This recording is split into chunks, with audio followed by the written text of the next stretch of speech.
My wife's sister prepared a little love nest for my wife and her new lover.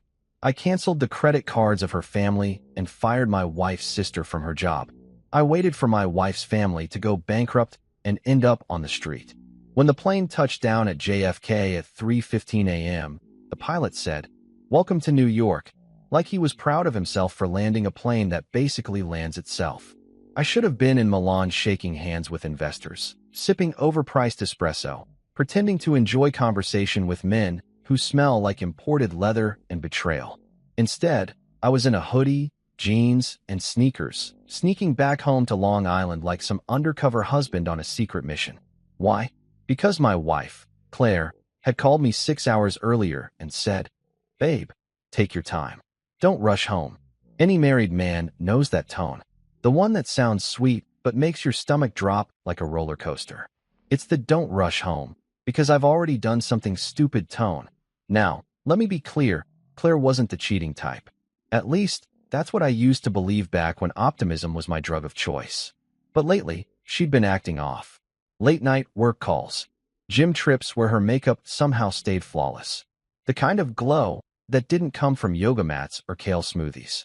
So, when she said those 4 words, "Don't rush home, babe," I decided I'd rush home like the last man on earth trying to catch his own dignity before it hit the ground. I told my driver, Marcos, "We're not going through the main gate tonight."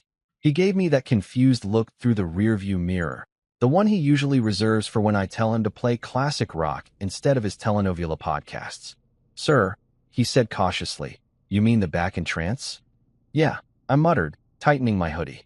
"Let's surprise her." He smirked, a dangerous kind of smirk, like he knew what kind of surprise I was walking into. The drive from JFK to Long Island felt longer than the actual flight. Every red light felt personal.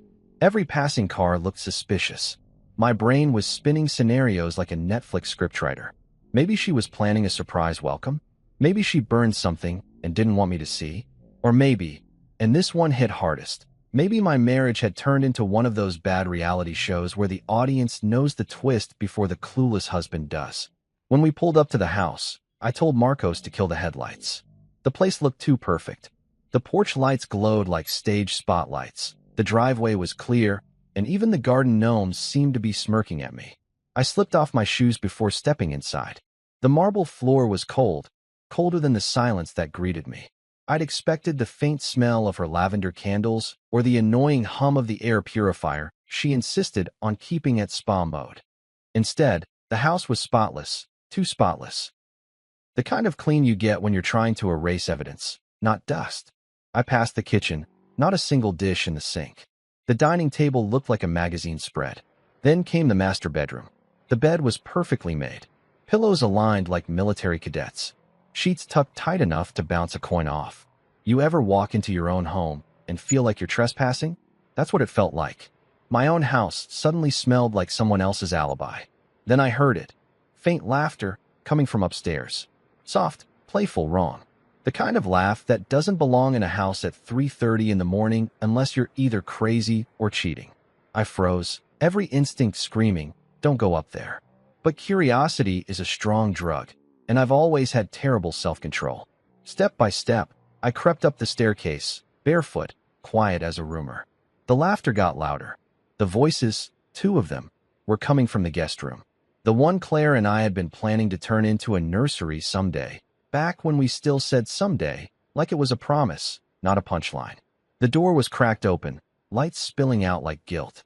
I took a slow breath, pushed it just enough to see. There she was, Lily, my wife's sister, the kind of woman who walks into a room and makes you check your wallet. She was standing next to a young guy, maybe mid-20s, wearing my Versace shirt. My favorite one, the one I wore on our honeymoon in Santorini. I recognized the pattern instantly. Hard to forget something that cost more than my first car. The guy looked relaxed, too relaxed, like he was house shopping. "This room's perfect for you and Claire," Lily said, her tone bubbly, fake, the kind of enthusiasm you reserve for Instagram captions. "She deserves a peaceful space for her new start." My heart didn't stop. It just got quiet. Claire's new start.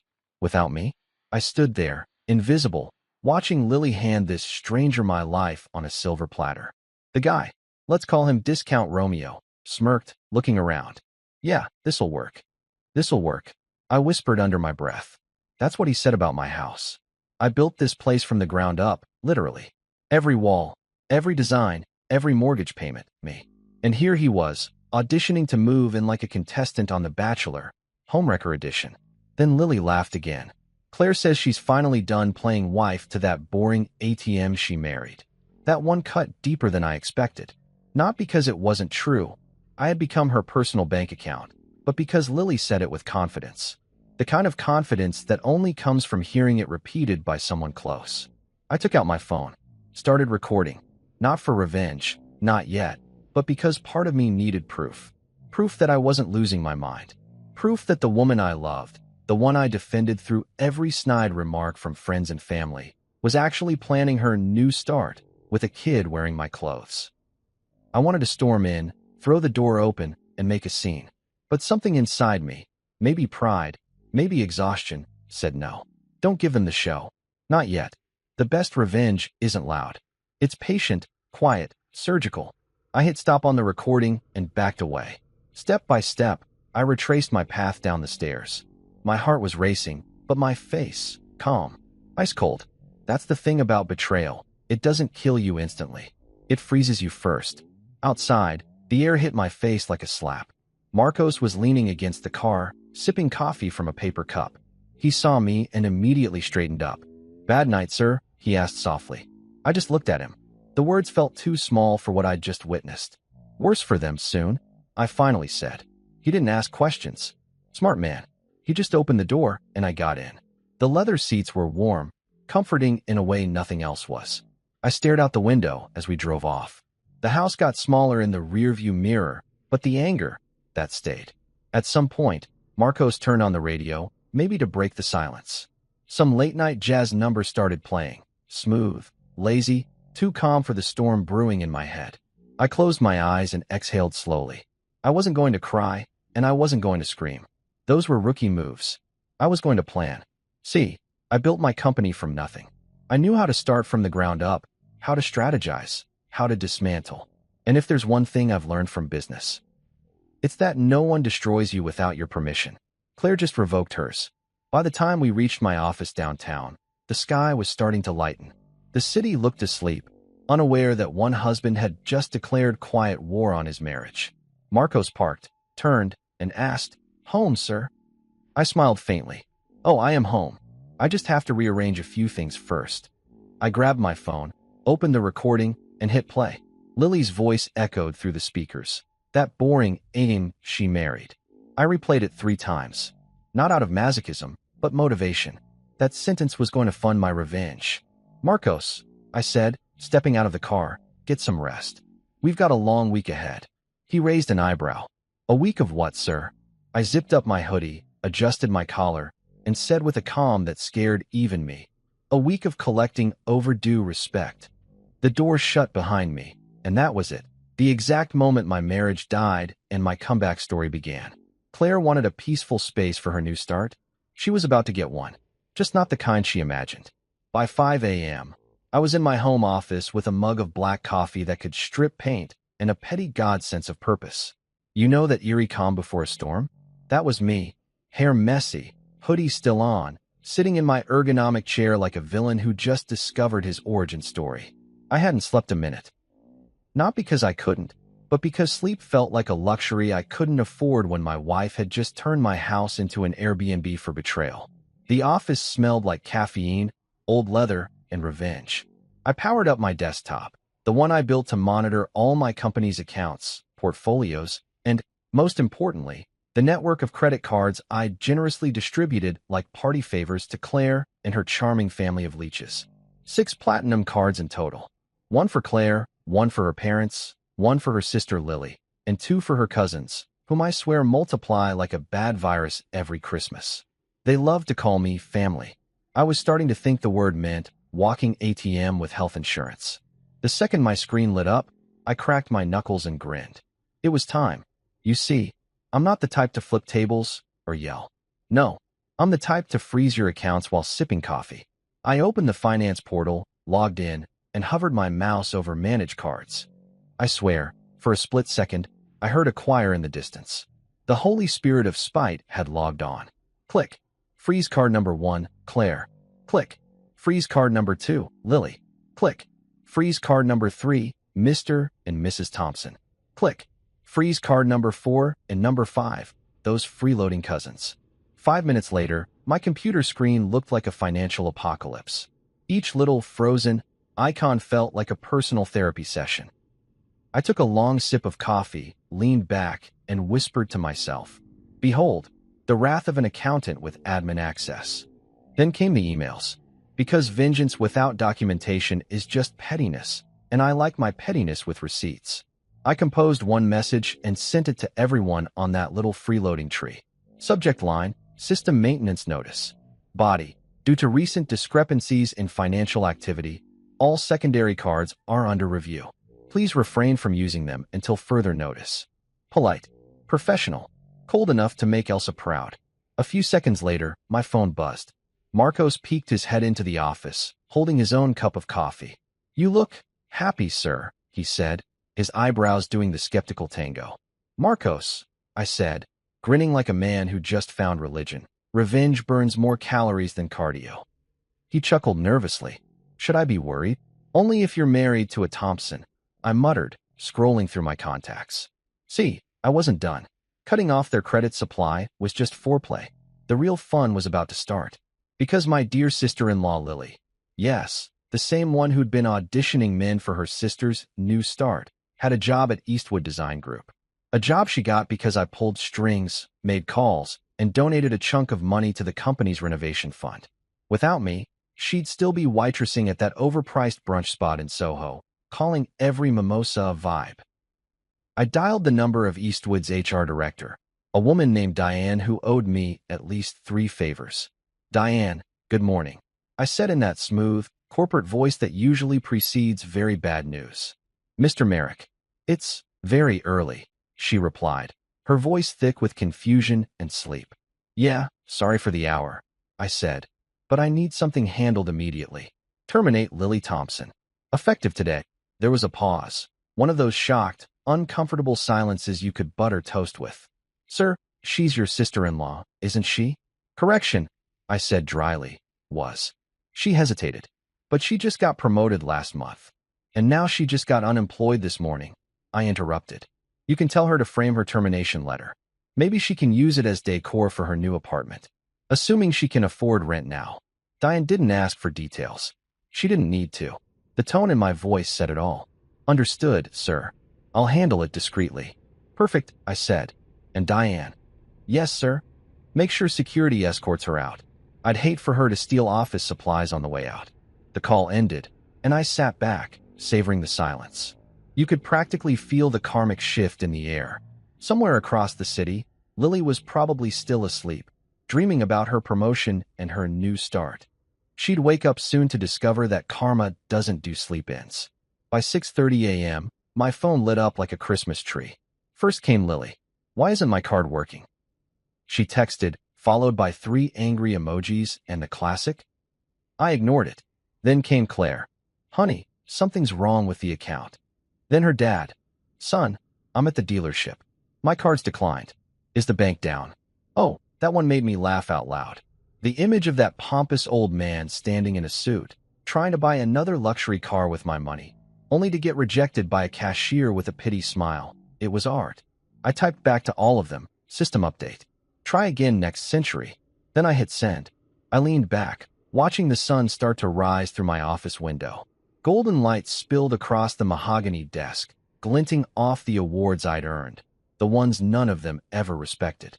Claire used to joke that I loved my work more than her. Maybe she was right.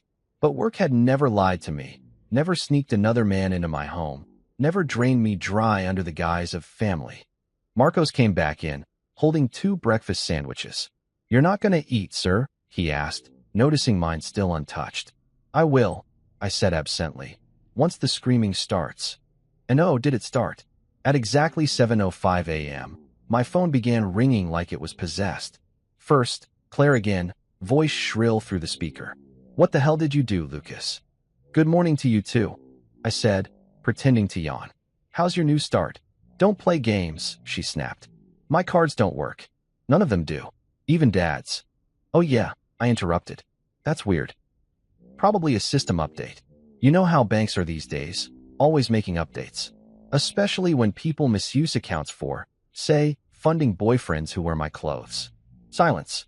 The kind of silence where you can hear someone's heartbeat trying to escape their chest. Then she whispered, "You saw?" "Oh, I saw," I said, sipping my coffee. "And heard. Lily's got quite the vocabulary. Boring ATM, that one's gonna stick with me. She's creative, I'll give her that." "Lucas, it's not what it looks like," she started, her voice breaking. "Claire," I said, calm as a winter storm. "If it were any less what it looks like, it would still look exactly the same." She started crying, the kind of theatrical sobs that might have worked on me once. "Not this time. I made a mistake," she said. "Yeah," I replied, and I just corrected it. Then I hung up. Marcos, who'd been pretending not to listen, muttered, "Oof, that sounded final." "Oh, it's just the pilot episode," I said. By 8:30, the chaos had spread like wildfire. Claire's mom left me a voicemail saying I'd humiliated the family and destroyed their dignity. I almost sent her a "you're welcome" text. Then Claire's dad called again, threatening to sue me for emotional distress. I told him to go ahead. After all, he could use his new hobby to fill his now very empty schedule. But the best part? The news about Lily's firing dropped right on cue. Diane texted me a picture of Lily in the Eastwood lobby, mid-scream, being escorted out by security. I zoomed in on her face, saved the photo, and set it as my new screensaver. Petty? Absolutely. Therapeutic? You have no idea. At 9 a.m., I sent Eddie, my accountant and oldest friend, a message, "Coffee at 10. Big news.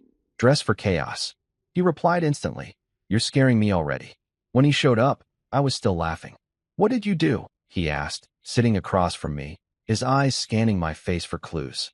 "I froze the economy of the Thompson household," I said simply. He blinked. "You mean?" "Every card. Every line of credit. Their cash flow is now more extinct than Blockbuster." Eddie laughed so hard he spilled his coffee. "Jesus, man. You don't play around." "Why would I?" I said. "They played me. I'm just rewriting the rules." He shook his head. "You're dangerous when you're calm." "Calm?" I said, leaning back. "I'm just getting started. They wanted me to be their ATM? Fine. I'm closing the account." By noon, the Thompson family had gone from champagne brunchers to coupon clippers. The ripple effect was beautiful. Their credit reputation tanked so fast that by the end of the day, they couldn't even renew their gym memberships. Claire tried calling again that evening, but I let it ring. Then I sent one last message before I turned off my phone. "Dear Claire, system maintenance complete. Access permanently revoked. Love, your former ATM." I sat there, staring out the window as the city buzzed below me. Somewhere out there, the Thompsons were panicking, fighting, calling banks, wondering what went wrong. Me? I just smiled and whispered, "Welcome to poverty, population, you." And with that, I took a deep breath, exhaled slowly, and thought, round one goes to me. When I walked back into the house that evening, I had the kind of calm that scares people. The kind of calm you only get after watching your enemies try to call customer service about their own karma.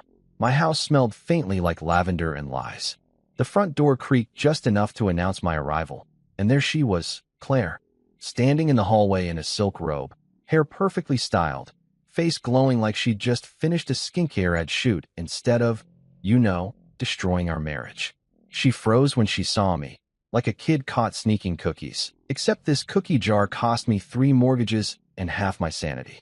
"Why are you home early?" she asked, voice trembling just enough to sound innocent, but not enough to convince anyone over the age of 5. "I missed you," I said, grabbing a glass from the kitchen island and pouring water like I had all the time in the world. Because I did. I wasn't in a rush. She was. People in panic always are. She smiled weakly, clearly improvising. "I thought you were in Milan."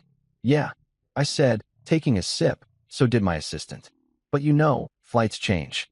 Priorities shift." I gave her a smile so polite it could have been weaponized. Her eyes darted around, probably scanning for clues to how much I knew. I could practically see the gears turning in her head. Did he hear? Did he see? Did Lily tell him something? The silence stretched, and she started filling it with nervous chatter. About dinner plans, her yoga class, the grocery delivery, all the trivial noise people make when they're hiding something nuclear. Finally, I cut her off. Claire, I said softly, setting the glass down. How's the interior design project upstairs going? Her body went still, completely still. Her lips parted, but no sound came out. She blinked twice, and if blinking were a sport, she'd have qualified for the Olympics right there. What project? She stammered. Oh, you know, I said, feigning casual interest. The one where Lily plays tour guide to your new boyfriend. The guy wearing my shirt. The one she said was perfect for your new start. Ring a bell. If guilt had a color, it'd be whatever shade her face turned right then. Some mix between ghost white and oh shit gray. She tried to recover fast. Lucas, it's not what you think. I smiled. You're right. It's worse. She took a shaky step closer, clutching the robe tighter like it was going to protect her from the truth. Please, let me explain. I'd love that, I said, leaning against the counter. But here's the thing. I recorded it. So, unless you're about to give me the director's commentary version, I already know how this episode ends. That one hit. Her shoulders sagged. She looked smaller, somehow. The fight drained out of her posture, replaced by desperation. Then came the tears, right on schedule. I watched them fall, slow and shiny. They used to move me once. Back when I believed she only cried when something truly hurt her. Now, they just look like a strategy meeting. Lucas, I made a mistake, she said, voice cracking like a bad radio signal. It's been hard, okay? You're always working. You're distant. I felt lonely. Lonely, I repeated, pretending to think. So your solution was auditions? In our guest room. She flinched, sniffled, and muttered something about needing connection. That word, connection, I swear, if I had $1 for every time cheaters used it, I could fund a NASA mission to Mars. You think you can control me because you pay for everything, she snapped suddenly, like flipping a switch. There it was, the anger. The stage of grief where the guilty stop crying and start projecting. I laughed. Control you? Sweetheart, I couldn't even control the thermostat in this house without your mother's approval. You've been running the show for years. I just paid for the props. Her jaw tightened. You don't get it. You use money to make people feel small. Oh no, I said, stepping closer. I use money to build empires. You and your family use it to buy attention. She folded her arms, chin high. You think you can just cut me off? I'll survive. I'm not some damsel. I grinned. No, you're not. You're just the co-star in your own downfall. As if on cue, her phone buzzed on the counter. She hesitated, then picked it up. One look at the screen, and her face fell. Probably Lily, probably chaos. She opened the message, and I watched her eyes widen. Then another notification. Then another. Each one hitting like a brick. Something's wrong with the cards, she murmured, scrolling frantically. Mom's saying hers got declined. Dad too. Even Lily. I said, pretending to think. Must be that system update I told everyone about. She looked up, suspicion cutting through the panic. What did you do? I shrugged, pouring another glass of water. Just a little spring cleaning. Nothing major. Froze a few accounts. Terminated some freeloaders. You'd be amazed how fast a family shrinks when the credit lines do. Her jaw dropped. You can't do that. Oh, I can, I said, smiling wider. And I did. Turns out being the boring ATM has its perks, like having the power to shut down the withdrawals. She slammed her phone down. This is insane, Lucas. You're punishing everyone because of. Because of what? I interrupted sharply. Because my wife turned my guest room into a honeymoon suite? Because her sister's parading men through my house? Because I've been funding an entire family that treats me like the help? Her mouth opened, but nothing came out. The only sound in the room was the soft hum of the fridge, which, honestly, was doing better at cooling the situation than either of us. Then she said something that nearly made me laugh out loud. You're being cruel. I raised an eyebrow. Cruel? Sweetheart, I gave your father a business loan, your mother a Mercedes, your sister a job, and your cousins a place to live. Cruelty would have been letting them earn it. She looked at me like she didn't recognize the man standing in front of her, which, to be fair, she didn't. The version of me she married was polite, soft-spoken, agreeable. The version standing before her had seen behind the curtain and burned it down. Lucas, she said finally, voice breaking again, we can fix this. Oh, we're definitely fixing this, I said. Just not the way you think. The room felt heavy. You could smell the tension, like perfume mixed with gasoline. She looked at me like she wanted to say something else, maybe apologize, maybe justify it all. But before she could, her phone buzzed again. She grabbed it, another message from Lily. This time, she read it out loud without thinking. He fired me.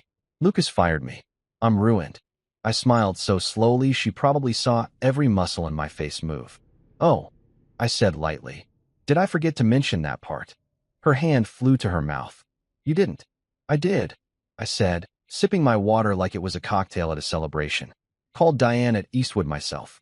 Told her to process Lily's termination first thing this morning. I believe the term is effective immediately. She stared at me, horrified. You're destroying lives. No, I corrected, leaning forward just enough for my voice to drop to a dangerous calm. I'm reclaiming mine. We stood there in silence for a long time. She looked at me like I was the villain in her story now, and maybe I was. But villains are just the heroes who stopped getting walked on. Finally, she whispered, You'll regret this. I chuckled. Oh, I regret a lot of things. Marrying into your family tops the list. Everything after that's just a refund. She stormed off, slamming the bedroom door so hard a picture frame fell off the wall. I didn't even flinch. I just picked it up, straightened it, and muttered, That's about the level of stability this marriage had anyway. Marcos poked his head in from the foyer, clearly having heard the drama. Everything all right, sir? Depends on your definition of all right, I said. The queen's upset, the cards are dead, and the peasants are revolting. So yeah, we're making progress. He snorted, trying not to laugh. You want me to pick up dinner? Yeah, I said. Something classy. Chinese takeout. It's divorce fuel. When he left, I sat on the edge of the couch, staring at the staircase. Upstairs, I could hear drawers opening and closing, muffled phone calls, the sound of panic. It should have felt vindicating. Instead, it felt empty. That's the thing about betrayal. It changes your taste for revenge. You expect fireworks, but all you get is quiet satisfaction with a hint of sadness. Still, I wasn't done. This was just round 2 in what I like to call the Great Thompson Financial Purge. Before heading to bed, I grabbed my phone and checked the recording one last time. Lily's voice echoed again. She deserves a peaceful space for her new start. I smiled faintly. Oh, she's gonna get it, I whispered, right after the eviction notice. Then I turned off the lights, went upstairs, and passed our bedroom door. Claire was crying softly inside, probably realizing that silk robes don't cover everything. I paused for a second, almost out of habit, then kept walking to the guest room, the crime scene. I opened the door. The air still smelled faintly of her perfume. My shirt, my damn shirt, was on the chair. I picked it up, stared at it, then tossed it in the trash. Congratulations, I muttered to no one in particular. You just dressed your future in garbage. I left the room, shut the door behind me, and went to sleep on the couch. Not because I was exiled, but because that bed upstairs, it wasn't ours anymore. It was just another receipt in the bankruptcy of our marriage. Tomorrow, I told myself, the real cleanup begins. And this time, no one's getting away with new starts. There's a certain kind of satisfaction that only comes once in a man's life. The moment he sees karma clock in for work wearing his face. For me, that moment came on a Friday morning, bright and beautiful, the kind of day when normal people take their dogs for walks or grab bagels with extra cream cheese. I, however, had an entirely different agenda. I was on my way to Eastwood Design Group, where my dear sister-in-law Lily was about to learn the most important interior design principle of all: never decorate your career with someone else's money. The drive there felt ceremonial. Marcos had jazz on the radio, and I was sipping coffee like a man heading to church to witness a baptism. Except this baptism involved unemployment paperwork and a security escort.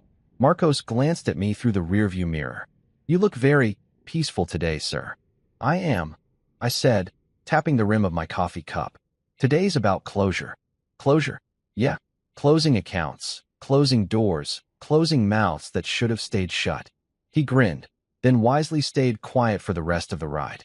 When we pulled up to Eastwood, the building gleamed under the morning sun like a cathedral of glass and false ambition. I built half of it, literally. My company's logistics branch funded the materials for their expansion. Every inch of that lobby screamed, "Thank you, Lucas Merrick." but I was done donating to ungrateful art majors who thought manifesting was a business plan. I walked through the revolving doors and greeted the receptionist, a nervous 20-something who looked like she'd rather swallow her stapler than stop me. "Good morning, Mr. Merrick," she said, forcing a smile. "You're early. Early bird gets the scandal," I said smoothly, striding toward the elevator. On the third floor, the air was thick with coffee, gossip, and fluorescent lighting. People whispered when they saw me, their voices dipping low. Everyone knew why I was there. You don't call HR at dawn unless someone's career is about to take a nosedive. Diane, the HR director, met me at the door to her office. She looked both nervous and excited, like a firefighter about to witness the blaze she didn't start. "She's here," she whispered. "We called her in for a mandatory staff meeting." "Perfect," I said, straightening my blazer. "Let's make this quick. I've got other souls to reclaim today." We stepped into the main workspace. Lily was standing by the coffee machine, phone in hand, wearing sunglasses indoors and a fur coat that screamed influencer discount rack. She spotted me and froze mid-scroll. "Lucas," she said, her tone high-pitched and fake sweet. "What are you doing here?" I smiled. "Came to do some interior redesign. Thought I'd start with personnel." Her eyes narrowed. "What's that supposed to mean?" Before I could answer, Diane stepped forward and handed her a folder. "Lily Thompson, this is your termination letter. Effective immediately." The words hung in the air like confetti at a funeral. Every intern, assistant, and designer in the room went dead silent. Lily blinked, then laughed. "This is a joke, right? You can't fire me. I'm family." "Correction," I said, hands in pockets, "was family. HR's already processed it. Your email's deactivated, your card's canceled, and your desk will be cleared by noon. Congratulations, you're officially free to pursue other creative outlets, like explaining to your Instagram followers why you're suddenly unemployed." Her jaw dropped. "You can't do this," she shrieked, her voice cracking. I tilted my head. "Sweetheart, I can rebuild this entire company from scratch. You think I can't revoke a job recommendation?" She turned to Diane, desperate. "You're really going through with this?" Diane gave her the kind of sympathetic smile you reserve for people about to learn what unemployment tastes like. "It's already finalized." Lily's face went red. "You'll regret this," she spat. "You have no idea who you're messing with." I grinned. "That's funny. I was just about to say the same thing to you 3 days ago, right before I froze your credit card." That got a few gasps from nearby employees. Lily's rage cracked open into panic. You did that." "Sure did. Family budget cuts. You were expensive and underperforming. Happens all the time." She lunged forward like she was about to slap me, but 2 security guards stepped in, big guys, built like human refrigerators. One of them said politely, "Ma'am, please step back." Her voice hit that shrill register only small dogs and the devil can hear. "I'll sue you. You can't humiliate me like this." I leaned in close enough that she could see the calm in my eyes. "You don't have the funds for a lawsuit, Lily." I made sure of that. Then I turned to the guards. "Escort Miss Thompson out, please. Make sure she doesn't take any company property, especially not the stapler. She looks like the type to steal one out of spite." As they led her away, she screamed something about karma. I smiled. "Tell her she's late for work." Once she was gone, the office buzzed again, louder than before. Everyone was pretending to get back to work, but I could see them sneaking glances at me. Some looked terrified. Others, mostly the ones Lily had bullied, looked quietly thrilled. Diane exhaled like she'd just run a marathon. "Well," she said, "that was dramatic." "Dramatic?" I said, grabbing her office espresso machine and making myself a shot. "That was closure served hot with a side of justice." She laughed nervously. "You really don't mess around, do you?" "Not anymore," I said. "People mistake kindness for weakness. I'm just adjusting their definitions." I left Eastwood with my espresso in hand, stepping out into the morning sunlight like a man who'd just set the world right again. Marcos was waiting by the car, holding my phone. "Sir, Mrs. Merrick called 10 times." I smirked. "And I bet she texted too." "Dozens," he said, handing me the screen. The messages were gold. "Claire, what did you do to Lily?" Then another, "You're going too far, Lucas." And finally, "If you loved me, you'd stop this." I typed back one line. "If I loved you, I wouldn't have started." Then I pocketed the phone. We drove back toward the city, and I asked Marcos to take the long route. I wanted to enjoy this. The breeze through the open window, the sound of distant horns, the city waking up. It felt like my life rebooting. At a stoplight, Marcos hesitated. Sir, can I ask something? Shoot, don't you ever feel bad about all this? I thought about it for a moment, then shook my head. No, Marcos. Feeling bad is for people who did something wrong. I'm just balancing the books. When we got back to my office, Eddie was already there waiting, sipping from a paper cup like he owned the place. You're trending, he said, waving his phone. Excuse me. He turned the screen toward me. Some employee at Eastwood had filmed Lily's meltdown and posted it online. The caption read, "When your brother-in-law is your boss and your karma collector." It had over 50,000 views already. Eddie was laughing so hard, he could barely breathe. You're basically the stock market version of Batman. Great, I muttered. All I need now is a theme song. He clapped me on the shoulder. You're enjoying this way too much. Enjoying? I said. Eddie, I'm healing. This is therapy, just cheaper. He sat down, still shaking his head. You realize this video's gonna ruin Lily's career, right? Perfect, I said. I'd hate for her to think she could rebuild before Saturday. Eddie chuckled. You know what they say? Revenge is best served viral. The rest of the day rolled by like a montage from a dark comedy. Claire kept calling. Her parents sent long, guilt-tripping texts about family unity. And Lily spammed me with threats that autocorrect kept softening. You'll rue this day doesn't hit as hard when it's followed by sent from my iPhone. By evening, I'd had enough. I closed my laptop, grabbed my keys, and told Marcos to take me to the waterfront bar Eddie and I liked. When we walked in, the bartender grinned. The usual? Make it double, I said, sliding into a booth. Eddie joined me, raising his glass. To Lily Thompson, may she rest in unemployment. I laughed, clinking my glass against his. To Karma, may it continue doing overtime. He leaned forward, voice dropping. So what's next? You've humiliated the sister. You've frozen the money. You've burned the bridge. What's left? I stared into my drink for a long second before answering. The family summit. Tomorrow morning. Their mansion. I'm calling it Fire Lily Friday, Aftermath Edition. Eddie whistled. You're serious. As a tax audit, I said. It's time they learn what accountability looks like without my credit card attached. He laughed, shook his head, and finished his drink. You've changed, man. Good, I said, finishing mine too. The old me got cheated on. The new me gets even. We sat there watching the sunset over the water, the city glowing orange and gold in the distance. For the first time in months, I felt calm. Not numb. Not angry. Just focused. Tomorrow, I'd walk into that mansion and show them that the man they thought was their ATM was actually the one writing the foreclosure notice. As we left the bar, Marcos held the car door open and asked, So, sir, was today productive? I grinned, slipping inside. Marcos, today was art. And as the city lights blurred past the window, I thought to myself, they wanted a villain. Fine, I'll give them one they'll never forget. There's something poetic about watching a family of leeches realize the blood supply's gone dry. Friday night ended with me sleeping like a baby, a vindictive, smug baby who'd just set the world right again. By the time Saturday morning rolled around, my phone looked like it had been through a digital hurricane. Missed calls from Claire, her mom, her dad, even her yoga instructor. Apparently, they wanted to discuss energy imbalance, which I assume is code for we can't afford brunch. I brewed my coffee, leaned back in my chair, and scrolled through the chaos like a man flipping through fan mail. The messages came in waves.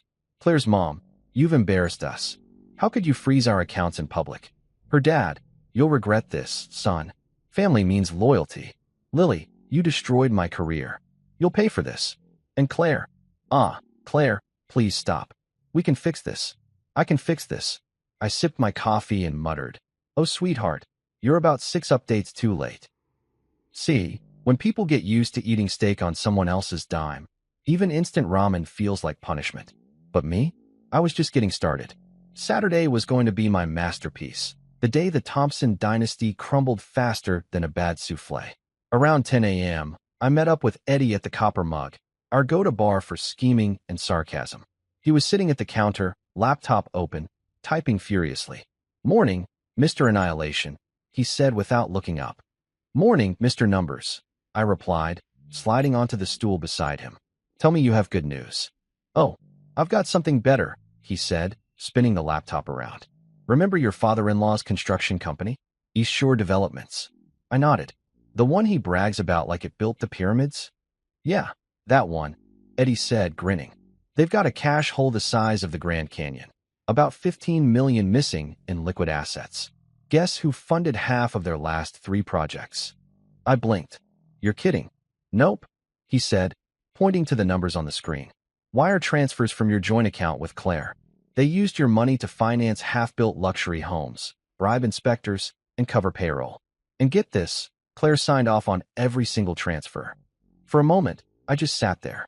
The air went quiet, like even the bar stopped to eavesdrop. Then I laughed, loud, hard, nearly choking on my coffee. They were using my money to build their empire and cheat me with marble floors? That's not just betrayal. That's architecture-level arrogance. Eddie smirked. You really know how to pick families. Hey, I said, wiping tears of laughter from my eyes. I'm married into one. I didn't adopt the species. He chuckled. So what's the next move? I leaned in. We're going nuclear. I want every investor, every supplier, every contractor they've ever scammed to know exactly how deep this rabbit hole goes. If they thought losing credit cards was bad, wait until they can't afford electricity. Eddie grinned. Man, you're like if Wall Street had feelings. Wrong, I said, finishing my drink. I'm like if karma had a spreadsheet. By noon, Eddie and I were knee-deep in Operation Family Meltdown. He handled the financials. I handled the flair. Step 1. Expose the construction company's dirty laundry. Step 2. Make sure every phone in the Thompson mansion was ringing off the hook by sunset. I started with an email blast. Discreet, professional, devastating. To whom it may concern, it began.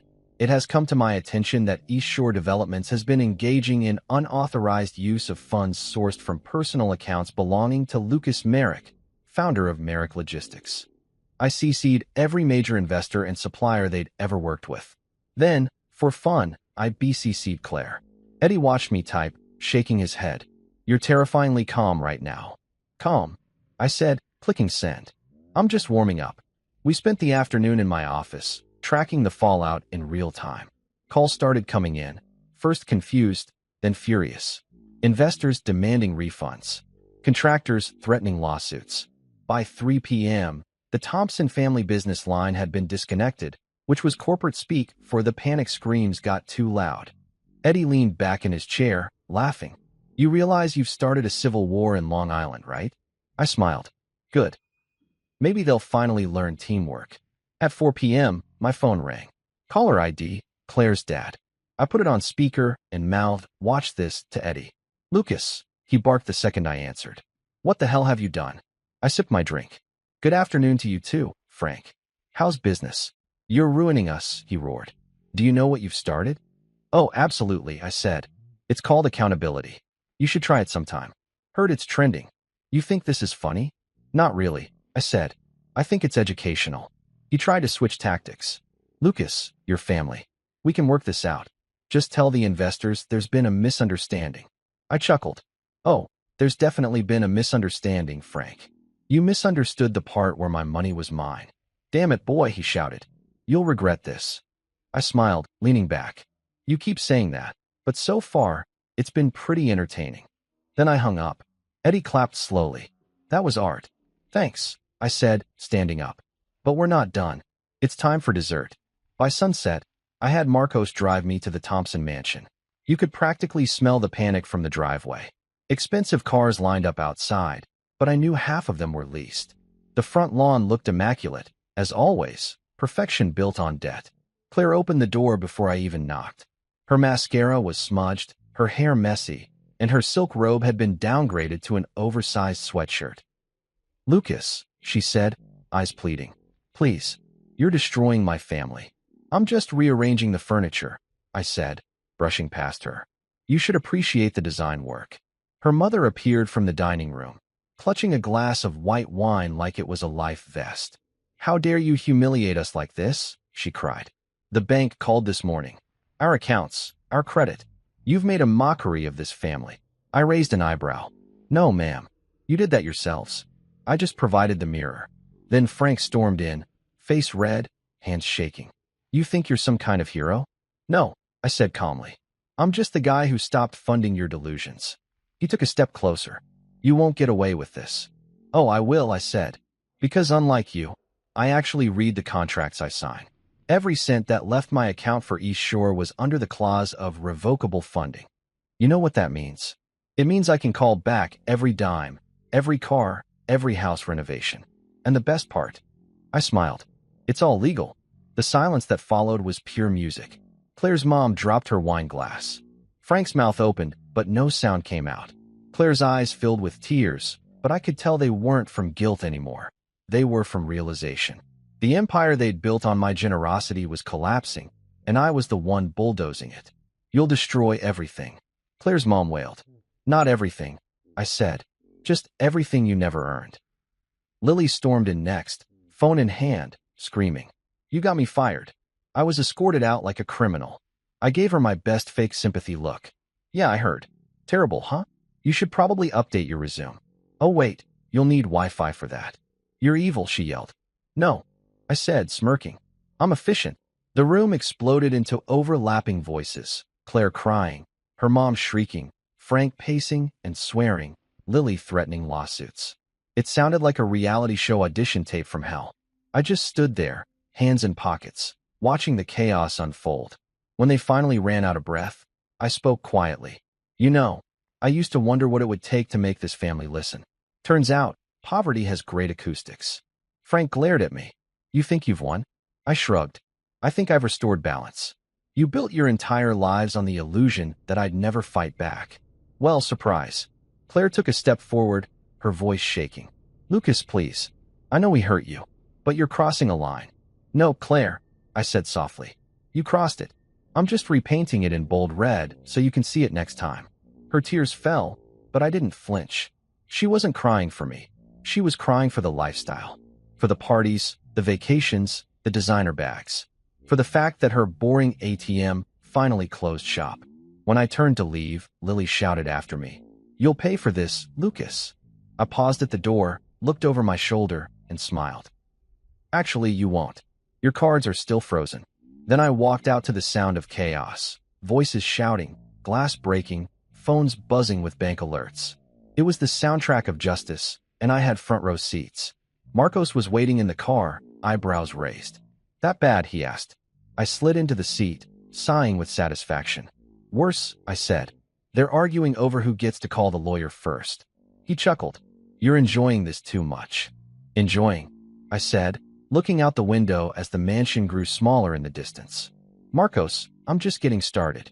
The city lights flickered ahead, and I smiled. Operation Family Meltdown wasn't just successful, it was biblical. And tomorrow? Tomorrow was cleanup day. By Saturday afternoon, I decided there was only one thing left to do before wrapping up my week-long revenge tour, stage an official family meeting.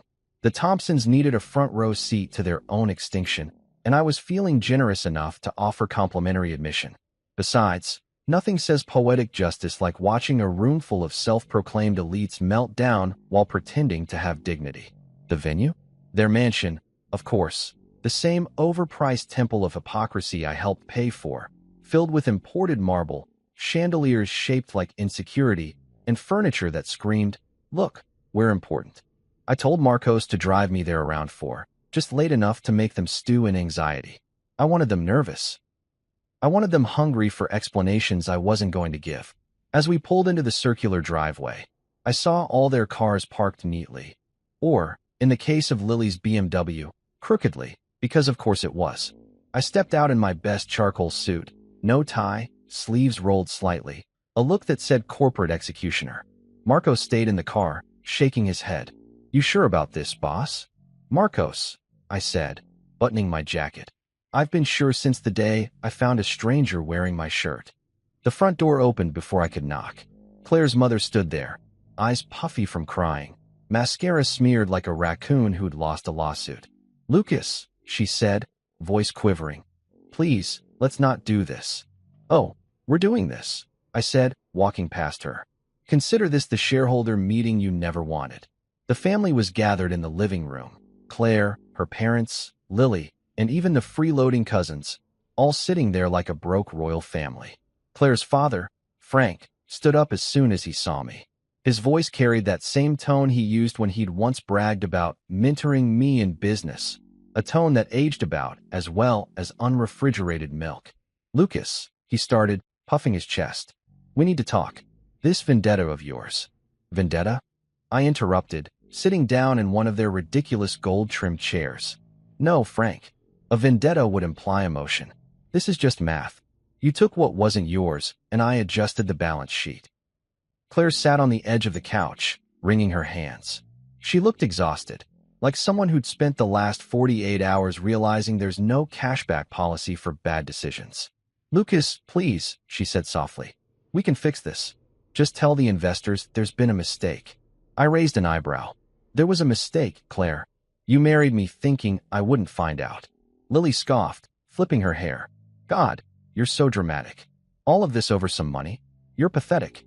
I smiled. "Funny, coming from someone whose entire career was built on my recommendations. How's unemployment treating you, Lily?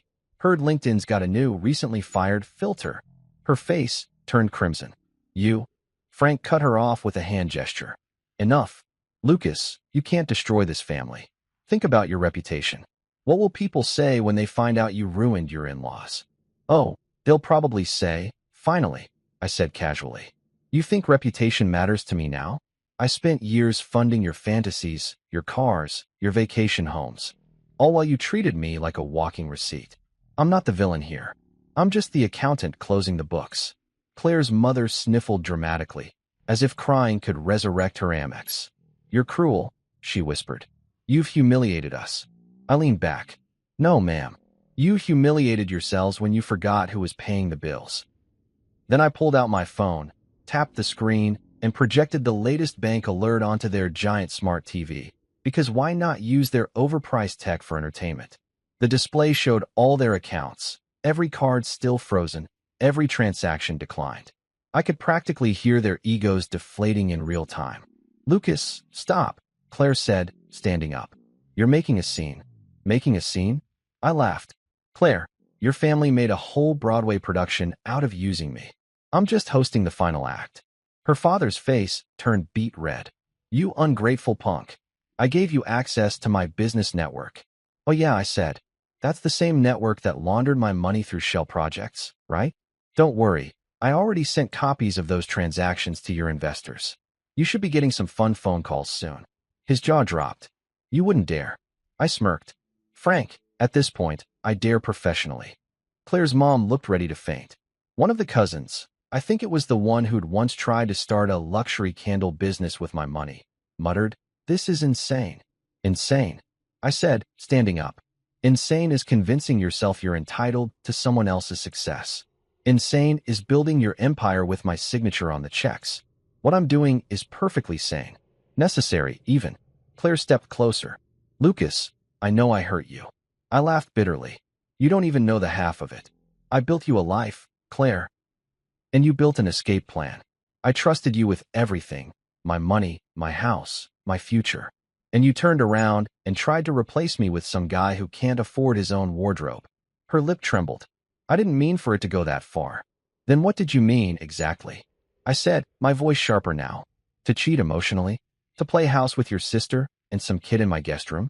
You had every privilege, and you still chose stupid." She didn't answer. The room went quiet except for the faint hum of the TV still displaying their financial doom. Finally, Lily couldn't help herself. "You're enjoying this, aren't you?" she spat. "You're getting off on watching us suffer." I looked her dead in the eye. "Lily, if watching a parasite learn it can't survive without a host counts as enjoyment, then yeah, I'm having a blast." That one hit hard. Her mother gasped. Frank cursed under his breath. Claire turned away, tears streaming down her face. But me? I was done crying months ago. I walked over to the table, pulled out a manila envelope, and placed it in front of Frank. "Inside," I said, "you'll find termination notices for the joint accounts, ownership transfers, and copies of every illegal transaction involving my funds. Keep them. Frame them. Hell, hang them next to the family portrait you took in Bora Bora, the one I paid for." Frank picked it up with shaky hands. "You think this ends with you walking out?" "It already ended," I said. "You just didn't notice when it happened. Claire tried one last desperate plea. Lucas, please. Don't do this. We can rebuild. I turned to her, my expression flat. Rebuild? Claire, you burned the foundation. You and your family treated me like an investment that would never expire. Well, congratulations. You've matured, and the yield is zero. Her eyes welled again. I never stopped loving you. I sighed. Maybe, but you definitely stopped respecting me. And without respect, love's just a Hallmark card for guilt. For a long moment, no one spoke. It was just the sound of expensive silence, the kind that fills big, empty houses when the money runs out. I checked my watch. Well, this was fun, but I've got better things to do than babysit remorse. I started for the door. That's when Frank shouted, "You'll regret this, Lucas. We'll fight back. You can't take everything from us." I paused at the doorway and turned just enough to meet his glare. "Frank," I said, voice calm and deliberate. "You're broke. Your business is under investigation, and your family's one bad Yelp review away from total irrelevance. The only thing left to take from you is your Wi-Fi password." Then, because I'm not completely heartless, I gave him one last line. "But don't worry, I left you your pride. It's small, but it's portable." I walked out to Marcos waiting by the car. He looked at me and whistled low. "That bad?" "Worse," I said, sliding into the seat. "They're currently auditioning for the role of most miserable family on Long Island." He chuckled as he pulled away. "So what now, boss?" "Now," I said, watching the mansion fade in the rearview mirror. "Now I let gravity do its thing. When you build your life on my money and lies, you don't need me to destroy you. You'll collapse all on your own."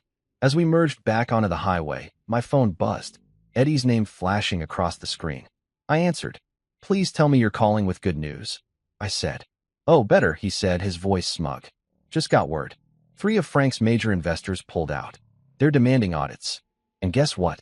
East Shore's officially suspended operations pending investigation." I laughed so hard Marcos had to slow down. "You're kidding." "Nope," Eddie said. "You lit the fuse, my friend. The whole Thompson Kingdom's about to go kaboom." "Good," I said, grinning. "It's about time they learned what bankruptcy smells like." We hung up, and I leaned back, watching the skyline approach.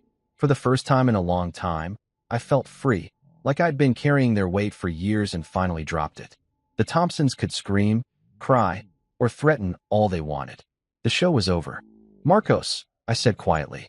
"Yes, sir?" "Remind me to send flowers to their house next week." He frowned. "Flowers? After all that?" "Yeah," I said, smirking. "A nice note, too. Something classy. In memory of your fortune." He laughed so hard he nearly missed the exit.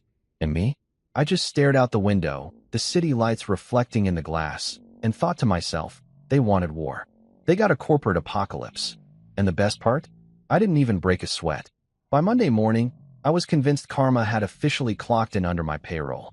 The sun was out, the air was crisp, and for the first time in months, I didn't wake up to the smell of anxiety. I woke up to victory, black coffee, jazz music, and the sweet sound of Eddie's text. "We found something. Meet me at the office." I grabbed my jacket, adjusted my cuffs, and smiled at my reflection.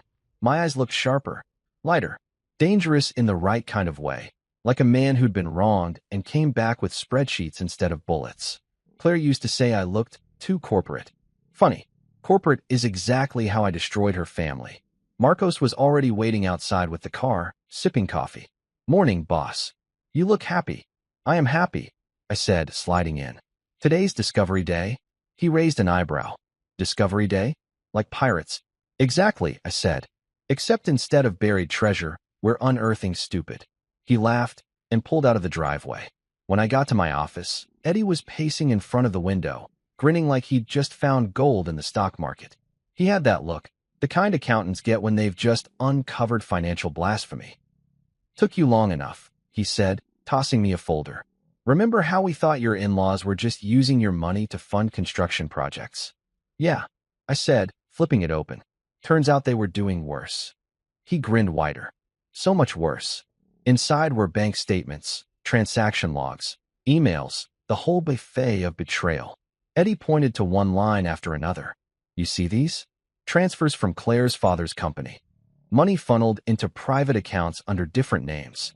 Here's the twist, the recipient of those funds." He paused dramatically. Claire's little boyfriend, Dylan Ross. For a moment, I just stared at the name. Dylan Ross, the same human version of a midlife crisis I'd caught upstairs in my guest room. I looked at Eddie. You're telling me they were laundering my money to pay for her boyfriend's lifestyle? Eddie nodded, visibly enjoying this. Yep. Trips, hotel stays, designer clothes, a down payment on a condo in Brooklyn. It's all here. Every single purchase was made with your funds. I blinked. I built their love nest. I'm basically their interior designer. Eddie burst out laughing. You really can't make this stuff up. I leaned back in my chair, exhaling through a laugh. Unbelievable. I paid for the guy who wore my shirt. The same kid who looked at my house and said, "This'll work. I should send him an invoice." Eddie shook his head, still chuckling. Want to know the best part? Sure, I said, almost afraid to ask. The condo's under your name, he said, trying not to grin. Claire used your authorization to finalize the down payment. Technically, it's your property. I stared at him. So let me get this straight. They used my money to buy my mistress's boyfriend a condo, and they accidentally put it under my name. Exactly. For a second, I didn't know whether to scream, laugh, or nominate myself for the Guinness World Record in marital stupidity. Then I laughed so hard my stomach hurt. Oh, Eddie, this is the dumbest heist in history. They robbed me and handed me the deed. Eddie grinned. You're welcome. I stood up, stretching my shoulders. All right then, let's clean house. Literally, meaning, I'm selling the condo, I said, pulling out my phone. And I don't mean quietly. I'm listing it under market value, all cash. I want that thing gone faster than their credibility. Eddie's grin turned wicked. Poetic. Exactly, I said, typing fast. If they thought they could build a future off me, let them watch it get sold on Zillow. He laughed again. You're scary when you're calm. I'm not calm, I said. I'm caffeinated and vengeful. There's a difference. Within an hour, I had a realtor friend on the line, a shark in heels named Vanessa, who owed me a favor. Lucas, I can move property faster than a divorce lawyer, she said confidently. Perfect, I replied. I've got a condo in Brooklyn. Price to sell. And if anyone asks, don't mention my name. You got it. Send the listing details. Already did, I said. And Vanessa? Yes.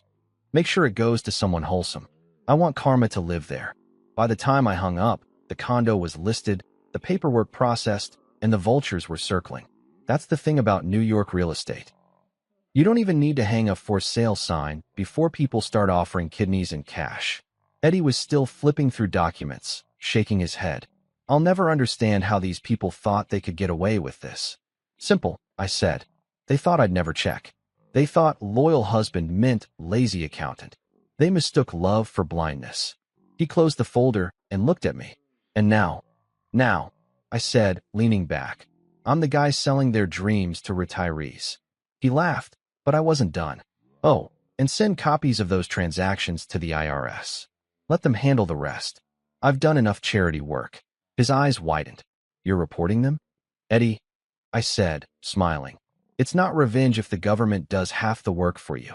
He howled with laughter. Jesus, Lucas, you're diabolical. Please, I said. Jesus forgives. I itemize. By that evening, Vanessa called back. You're not going to believe this, she said. The condo sold. Full cash offer from an elderly couple from Vermont. They said it reminded them of their honeymoon spot. I chuckled. Perfect. A place built on lies, now filled with love. That's poetic irony right there. She laughed. Want me to wire the payment to your primary account? No, I said. Transfer it to my new one. The one they don't know exists. When I hung up, Eddie raised an eyebrow. You really just flipped their love nest in a day. Eddie, I said, standing up, I told you. I don't do slow revenge. That night, I poured myself a drink and sat on my balcony, watching the Manhattan skyline glow. Below me, the city buzzed with life, cab horns, chatter, laughter. And somewhere across town, I imagined Claire and her family staring at each other, wondering how everything unraveled so fast. I checked my phone. A text from Claire blinked on the screen. We need to talk. I typed back, sure. Bring your lawyer. And a calculator. Seconds later, 3 dots appeared. Then disappeared. Classic. I smiled, finished my drink, and leaned back in my chair. The air was cold, sharp, and honest. Everything my marriage wasn't. For years, I believed that success would protect me from betrayal. That providing everything meant I was safe from losing it. Turns out, the only thing I needed to feel powerful was the word no. No more saving people who drown on purpose. No more financing ungrateful dreams. No more pretending loyalty exists where greed lives rent-free. Around midnight, my phone buzzed again. This time it was Eddie. "You up?" "Yeah," I said. "What now?" "You're gonna love this," he said, laughing. "Your father-in-law just called me. He's begging for a meeting. Apparently, word's gotten out. Their investors pulled out. The bank froze their lines. And guess who's under audit for fraud?" I smirked. "Let me guess. East Shore Developments." Bingo. I took a deep breath and let the satisfaction settle. "Perfect," I said quietly. "Let them drown in their own paperwork." "You're cold, man," Eddie said, still laughing. "Not cold," I replied. "Just done being their heater." After we hung up, I sat there for a long time, thinking about everything that led to this moment. The lies, the arrogance, the manipulation. They thought they'd built a fortress around themselves, but they forgot who poured the concrete. The next morning, I drove past the Brooklyn condo one last time. A moving truck was outside, and the elderly couple I'd sold it to waved at me without knowing who I was. The woman smiled, clutching a box labeled Memories. I smiled back, rolled down the window, and said, "Welcome home." She beamed. "Thank you, young man. The previous owner left some designer shirts. Would you like them back?" I laughed. "Keep them. They belong to a ghost." As I drove away, the sun broke through the clouds, and I swear it felt like the city itself was winking at me. For the first time since Claire's betrayal, I wasn't angry. I wasn't bitter. I was free. You know that feeling when a storm finally ends, and the air smells like rain and second chances? That's what peace feels like, except mine came with a profit margin. Back at my office, I texted Eddie, "Condo sold. Thompson's broke. Justice delivered." He replied, "Damn, man. You're unstoppable. What now?" I stared out my window at the skyline and typed back, "Now? I rest. Let karma handle the rest." I slipped my phone into my pocket and smiled to myself. They'd built a kingdom out of my generosity, and now they were watching it crumble with their bare hands. And the best part? I never had to raise my voice. Just my standards. It was Discovery Day, all right. And the discovery wasn't just about where my money went. It was about where my peace had been hiding all along. You ever have one of those moments where you realize life just handed you the microphone, and everyone who doubted you is about to get an earful they can't interrupt?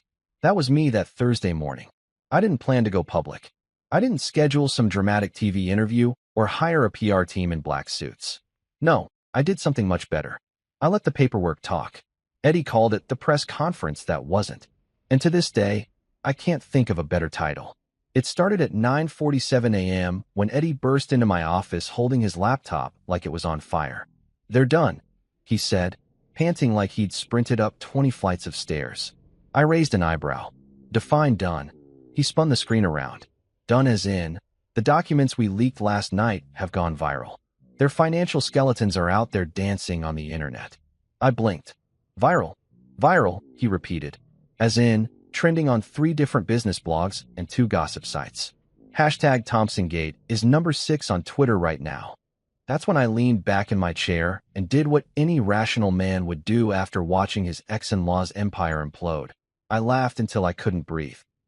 Eddie was grinning, half proud, half terrified. "You realize you've basically canceled a whole family?" I wiped a tear from my eye. No, Eddie. I didn't cancel them. I just refunded my investment. See, the documents weren't technically leaked. They were strategically uploaded, an elegant blend of truth and timing.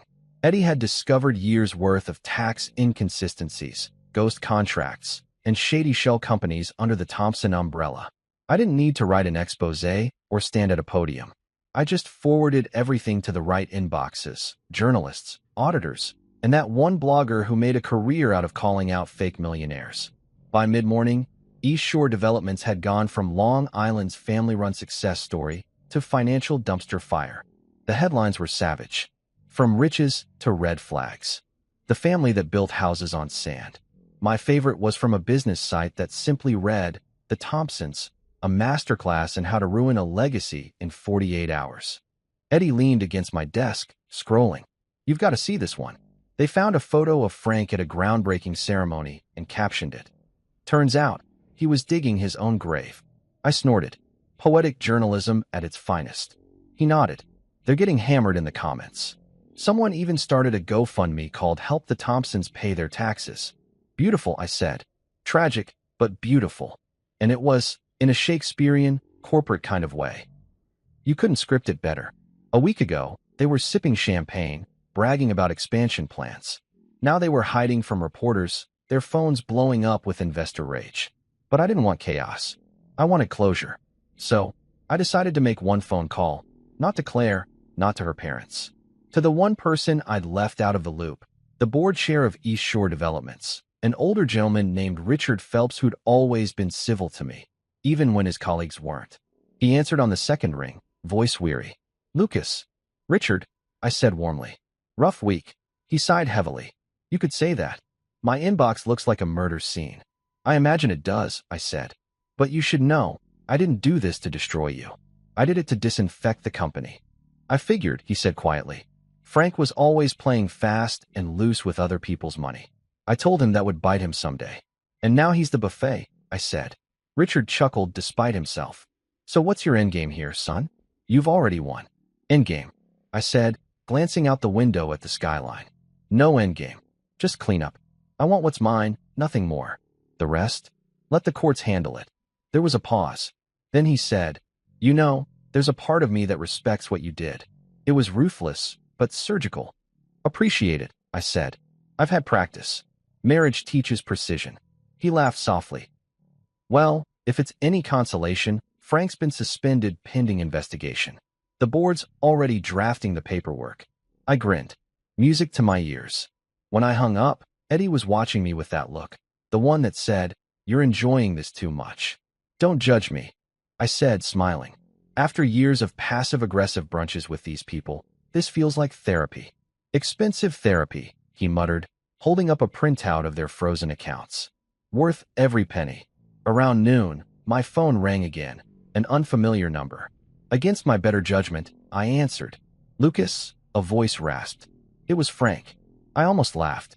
Frank, to what do I owe this honor? Shouldn't you be in a meeting with your crisis manager? He ignored the jab. Please, can we talk? Man to man. Man to man. I said, chuckling. Frank, the last time we talked man to man, you were bragging about your summer home I paid for. Look, he said, desperation leaking into his tone. Things got out of hand. Mistakes were made. But this is killing us. Killing you? I asked, leaning back. Frank, I'm not killing anyone. I just stopped being your donor. You made us look like fools. No, Frank, I said calmly. You made me look like a fool. I just changed the camera angle. There was a long pause. Then, softly, what do you want? Nothing, I said. Nothing at all. Because for once, I have everything I need. Peace and proof. Lucas, goodbye, Frank. I hung up before he could finish. Eddie shook his head. Cold. Efficient, I corrected. Besides, he needed that silence more than my words. By late afternoon, the story had officially hit mainstream news. One of the anchors even quoted a line from my leaked email. No one destroys you without your permission. They called it the quote of the week. Eddie nudged me. Look at you, philosopher of revenge. I smirked. Hey, if Aristotle had Wi-Fi, he'd do the same thing. Then came the texts. Former colleagues, investors, even acquaintances I hadn't heard from in years, all congratulating me.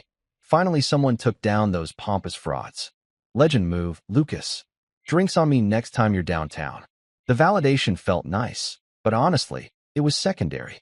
The real satisfaction was knowing I'd turned their silence. The years of dismissive looks, the backhanded comments, the family dinners where I was the boring husband, into a public echo chamber of accountability. At one point, my assistant knocked on the door. Mr. Merrick, there are reporters outside asking for a statement. I laughed. Tell them this is my official statement. I let the math speak. Short and savage, Eddie said. You're becoming a quote machine. Add that one to my Wikipedia page, I said dryly. Still, curiosity got the better of me. Around 5, I stepped outside the building. Sure enough, there were half a dozen cameras. Microphones pointed my way. Mr. Merrick. One of them called. Is it true your former in-laws laundered your money through shell companies? Yes, I said simply. Do you regret leaking the documents? Another asked. Not at all. Transparency's underrated. Do you have a message for the Thompsons? I paused, letting the question hang. Yeah, I said finally. Tell them to pay their taxes. It builds character. The reporters laughed. Even they couldn't help it. I smiled politely, gave a small wave, and walked back inside. It wasn't arrogance. It was finality.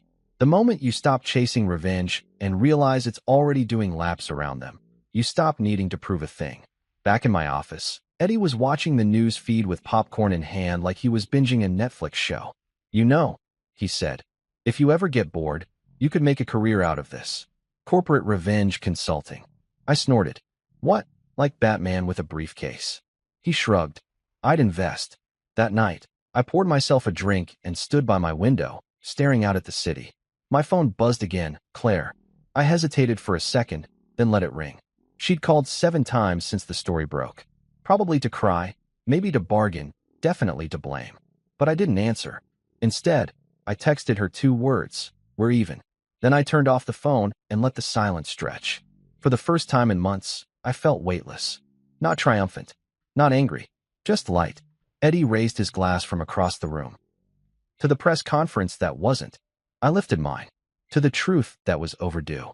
We clinked glasses, the city's glow reflecting off the glass, and I realized something. I didn't just win. I'd evolved. You know what the best revenge really is? Not making noise. It's being so calm, so untouchable, that your silence does the heavy lifting. And as the city lights flickered like applause below, I whispered the line I'd been saving all week. Half for the headlines, half for myself. Never underestimate a quiet man with admin access. By the end of that week, the Thompsons weren't just sinking, they were doing synchronized dives into financial ruin. Watching it unfold was like seeing a slow-motion car crash where everyone inside used to call you kiddo. Every news outlet had their version of the story. The mighty Thompsons crumble. East Shore empire collapses under fraud allegations. Family values, luxury cars, and lies. The rise and fall of Long Island's golden clan. They were everywhere. Even the late-night shows made jokes. One host said, if karma were a person, his name would be Lucas Merrick. I almost spit out my scotch. Eddie texted me the clip with the caption, "You're famous now, boss. Want me to call your agent?" I didn't reply. Fame wasn't the point. Peace was. And peace, it turned out, looked a lot like bankruptcy paperwork with their signatures on it. By Monday morning, East Shore Developments officially filed for bankruptcy protection. Frank Thompson went from visionary CEO to defendant overnight. The board kicked him out faster than an unpaid bar tab. Their assets were frozen, their projects suspended, and their once pristine mansion now had foreclosure written all over it. You could practically hear the sound of generational wealth being vacuumed into the void. Lily tried to fight back online, of course. She posted some half-baked Instagram stories saying, "We're still strong. Haters gonna hate." The next slide was a photo of her luxury handbag collection for sale. Caption, DM for prices. I bought 2 of them anonymously. Petty? Absolutely. Therapeutic? You have no idea. By Wednesday, the rest of the family followed suit. Claire's mom listed her artisanal jewelry on Etsy. You know, the kind that looks like it was made by someone blindfolded. Frank's brother tried crowdfunding a family rebuilding fund. It got $22, and I'm pretty sure one of those was from Eddie. Claire, though, she went quiet. No calls, no texts, no statements. Not a word. And that silence bothered me more than I cared to admit. Because for all the fire and fury of this downfall, a part of me wanted her to face me one last time. Not to apologize, but to acknowledge it. To look at what she'd lost and realize I wasn't the boring man she'd written off. Then, late Thursday night, my phone buzzed. Unknown number. I almost ignored it, but curiosity's a stubborn thing. Lucas. Her voice was soft, tired. Claire, I said, leaning back. Didn't expect to hear from you. I wasn't going to call, she said quietly. But everything's gone. Dad's business, Mom's accounts, Lily's job. It's all over. Yeah, I said flatly. That tends to happen when you build an empire with other people's money. I know, she whispered. I don't even know where to start. Start. I echoed. You mean rebuilding? Or apologizing? She didn't answer right away. Then, softly, both. That one hit differently. Not because I believed her, but because for the first time in months, she sounded like the woman I used to know. Not the entitled socialite. Not the manipulative wife. Just Claire. I sighed. You'll figure it out, I said finally. You always do. Lucas, she said, her voice trembling. I didn't love him. Dylan, it wasn't about that. I felt trapped. You were so focused on work and I needed validation. I finished. Yeah, heard that one before. You could have gotten a therapist. Cheaper than a condo. She sniffled. I'm sorry. I let the silence hang. She wanted absolution. I wanted peace. There's a difference. Claire, I said finally. You're not sorry for what you did. You're sorry you got caught. There's a distinction. I know, she said softly. But I really did love you. I laughed, not out of cruelty, but disbelief. Claire, you love the life. The dinners, the trips, the spotlight. You didn't love me. You loved what being with me said about you. That's not true, she whispered. Then tell me one thing. I said, if none of this happened, if you'd gotten away with it, would you still be here? Silence. That was my answer. Take care of yourself, I said, and hung up. Eddie found me an hour later in my office, staring out the window with a drink. She called, huh? I nodded. Yeah. He exhaled. You all right? Better than them, I said with a half smile. Worse than free. He sat across from me, placing a folder on the desk. Speaking of better than them, you might want to see this. Their house. Officially foreclosed. Banks repossessing next week. They're moving into a 2-bedroom apartment above a dry cleaner in Hempstead. I blinked. Wait, the mansion? Gone. He nodded. Poof. The American dream, now with fabric softener fumes. I laughed so hard I nearly spilled my drink. Oh, karma. You punctual bastard. Eddie grinned. You gonna go see it? What? The dry cleaner. I said, nah, I'll just drive by the mansion. Make sure the ghosts are comfortable. And I did. 2 days later, I drove past it, slow, deliberate, like revisiting an old battlefield. The gates were open, movers hauling furniture onto trucks, the once pristine garden now unkempt. I spotted Claire's dad arguing with a bank representative, his voice breaking with desperation. Lily sat on the curb, sunglasses on, scrolling her phone like maybe she could Google how to recover dignity. I parked down the street, engine off, just watching. It was surreal. This was the same house where I'd been treated like an outsider, the lucky husband who should be grateful to be allowed at their table. And now, that table was being carried away by movers making $15 an hour. Claire came out last, holding a box of framed photos. She looked around, at the garden, the driveway, the empty echo of what used to be her life. And for a second, she looked right at me. I don't know if she actually saw me, or if it was one of those coincidences life likes to play with, but I didn't look away. She froze, her face pale, then gave a small, bitter smile. It wasn't apology. It wasn't anger. It was something else, recognition. The moment two people finally understood the story was over. I started the car and drove off without saying a word. Some things didn't need a final line. That night, I sat on my balcony again, city lights flickering below. Eddie called, laughing his head off. You're gonna love this. Lily's selling motivational quotes on Instagram now. Calls herself a resilience influencer. I groaned. What's her slogan? Fail upward, fall forward. Pretty much, he said. And get this.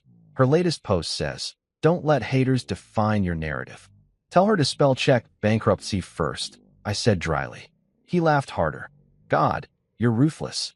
Not ruthless, I said. Just uninvested. He went quiet for a moment. You ever think about what's next? Next? I said, leaning back.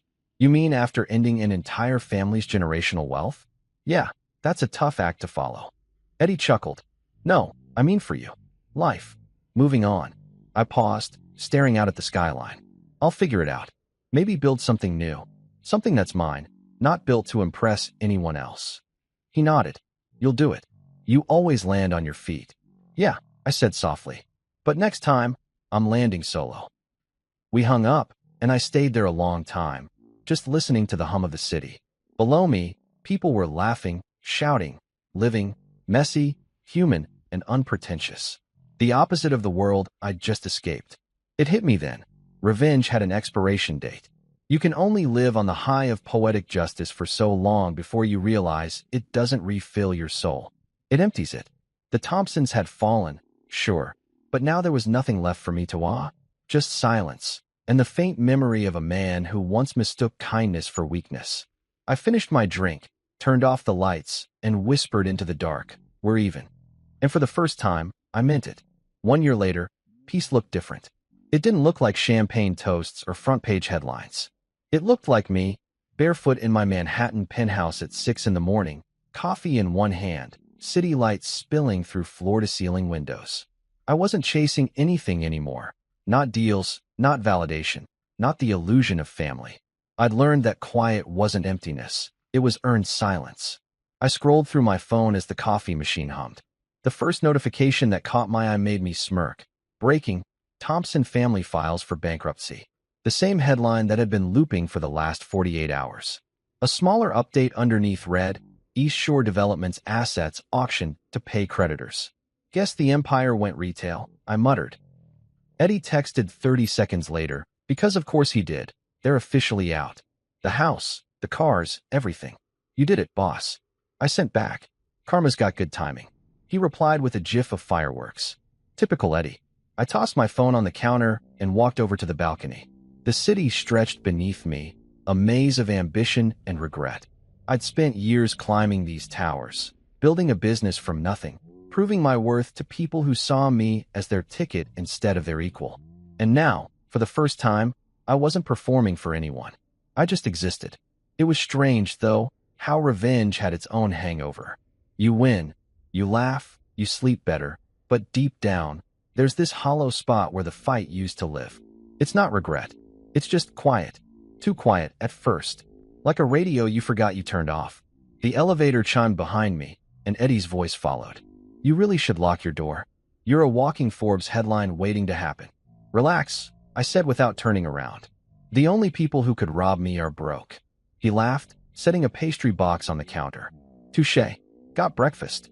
And before you ask, no, I didn't bake it. I bought it, like a civilized adult. I turned, taking one of the croissants.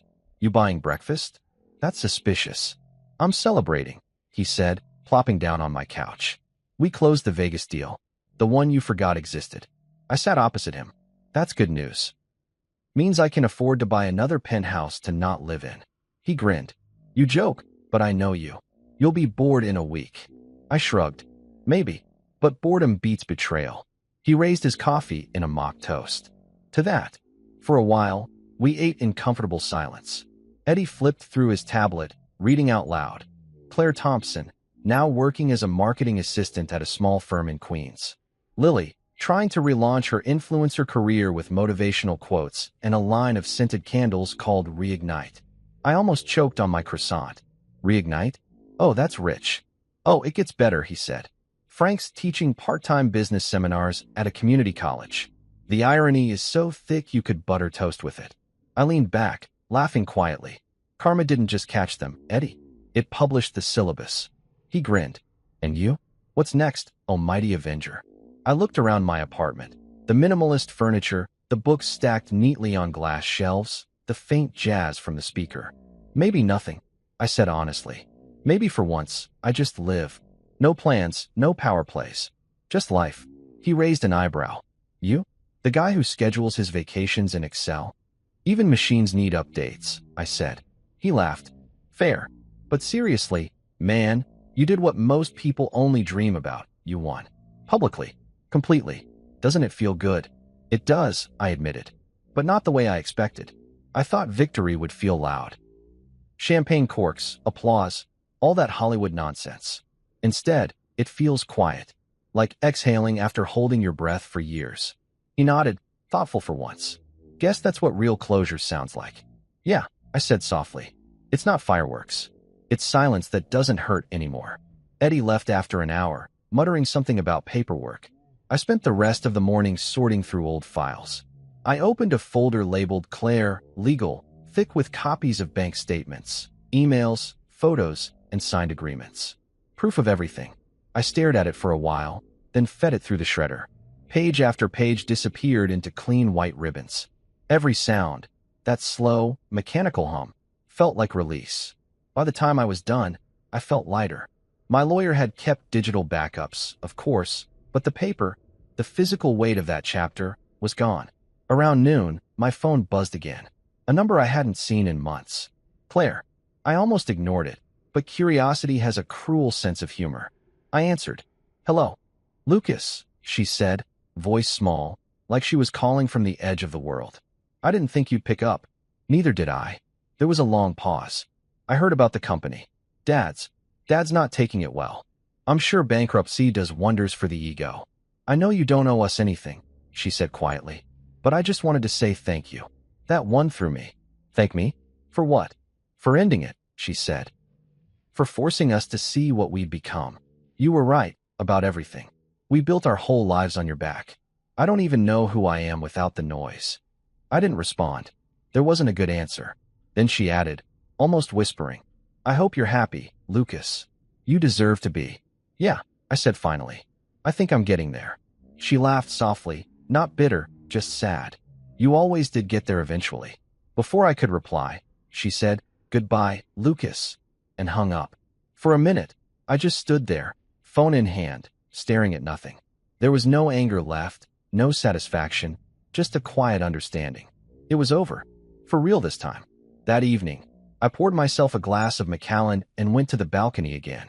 The city glowed below, taxis, skyscrapers, a sea of lives moving forward. For years, I'd thought power meant control. Now I knew better. Power was letting go and still standing tall. I took a sip, checked my phone, and saw another message from Eddie. Dinner tonight? You're buying. Sure, I typed back. But I'm picking the place. Somewhere peaceful. He replied, You? Peaceful? Miracles happen. I laughed. He wasn't wrong. Before I left, I opened my journal, something I hadn't touched since the divorce. I wrote one line. Victory isn't loud. It's the silence that stays after the storm leaves. Then I closed it. Dinner was at a quiet spot downtown. Dim lights, no paparazzi, no business chatter. Just good food and the kind of calm that money can't buy. Eddie toasted to new chapters. I toasted to fewer idiots. Afterward, I walked home instead of taking a car. The air was cool, the city humming in the background. Somewhere along the way, a street musician played a slow jazz tune on the saxophone, and for some reason, it felt like the soundtrack to my life. Soulful, imperfect, beautifully unfinished. When I got back to my building, the doorman handed me a small envelope. This came for you, Mr. Merrick. No return address. I opened it upstairs.